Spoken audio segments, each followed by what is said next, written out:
Hi students, these three lines, this red one, green one and this vertical line, straight lines meeting at a point are three coordinate axes.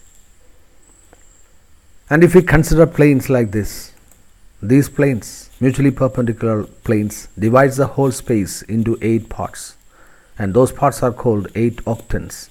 You can see that octants here, just like this. 8 parts.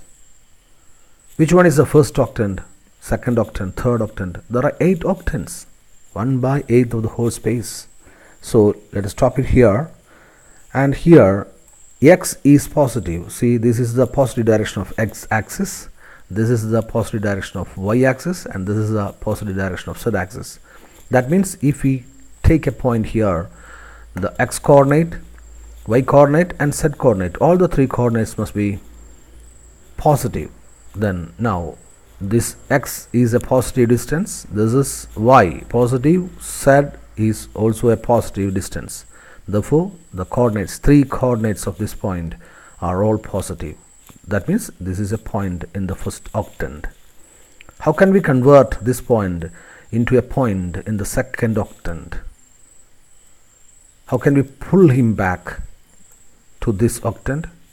So now we can change this x coordinate into a negative number. Then this point is a point in the second octant. In order to make him a point in the third octant, now this y coordinate is positive. Then if we convert that number into a negative number, then this is x is negative now, y also is negative, z is positive. Now it is a point in the third octant.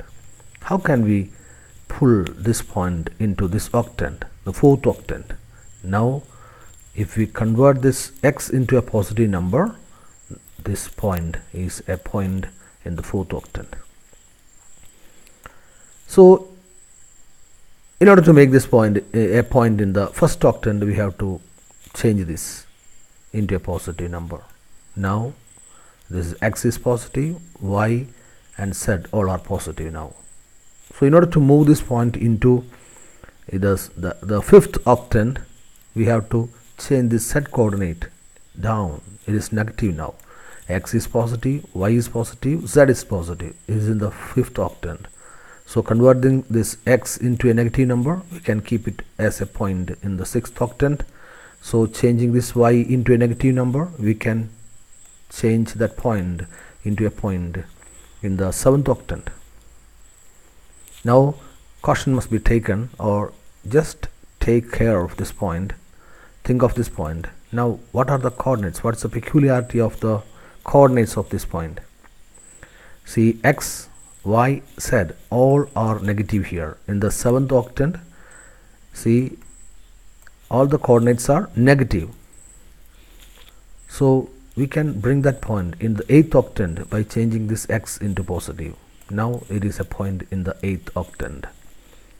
So this is the basic concept about the three-dimensional geometry.